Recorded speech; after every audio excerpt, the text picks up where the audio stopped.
So when I was 27 years old, I was living in LA. I wanted to be a filmmaker.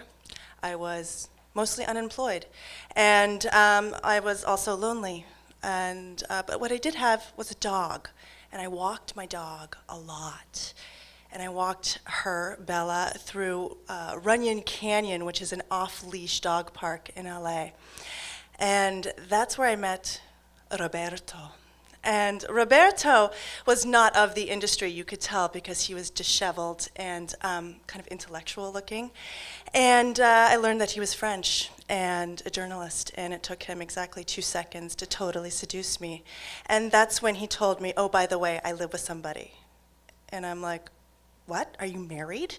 And he said, oh, no. I mean, no, she's crazy. She's crazy. I sleep on the couch. You know, I'm more like a nurse. And I'm like, oh, a nurse. Okay, so we start to see each other.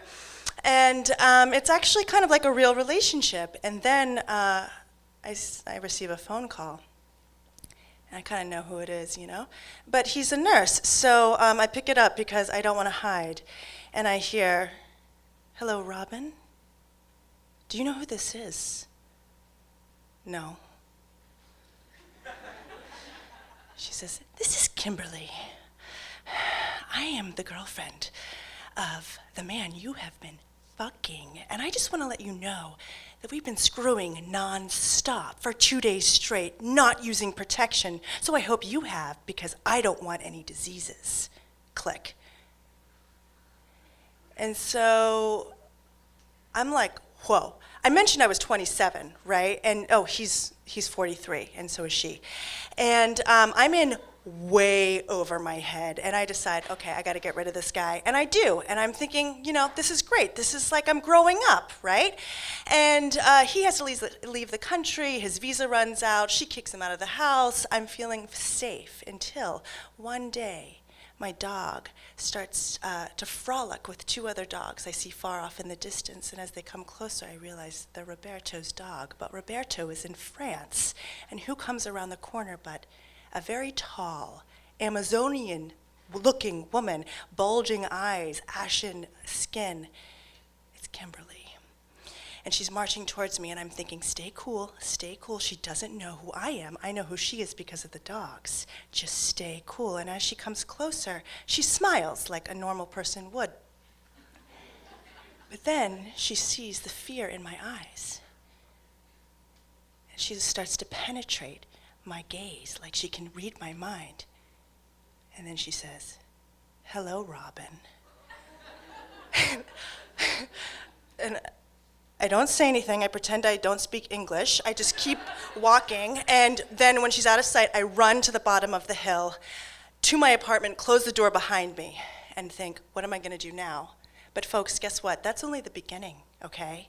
Because this she-woman starts stalking me. I swear to God, I mean, I thought I was going crazy until I get another phone call, and I pick it up, and all I hear is,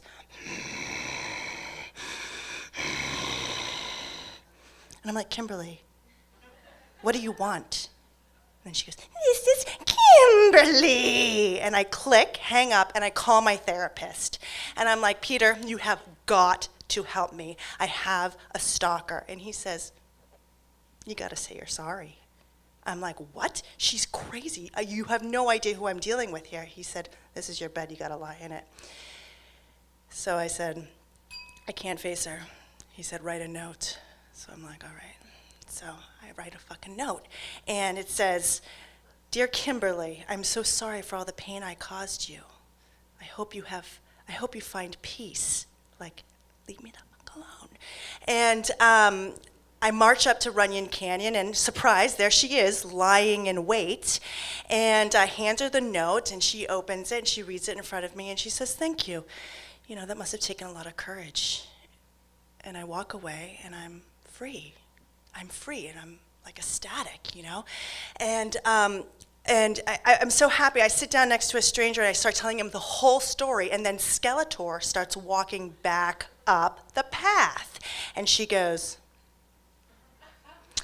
And I'm like, listen, I'm not leaving this park. And she's like, sit over there. So I sit over there. And she says, what did you mean by I hope you find peace? And I said, don't we all want to find peace? Isn't that what we want? And then she says, how old are you? And I said, I'm 27. She raises her hands up high. I totally freeze. And she goes, whew. She's inches away from my face. She goes, shame on you. And she walks away. And that's when I started to grow up and started to walk my dog on leash. Thank you very much.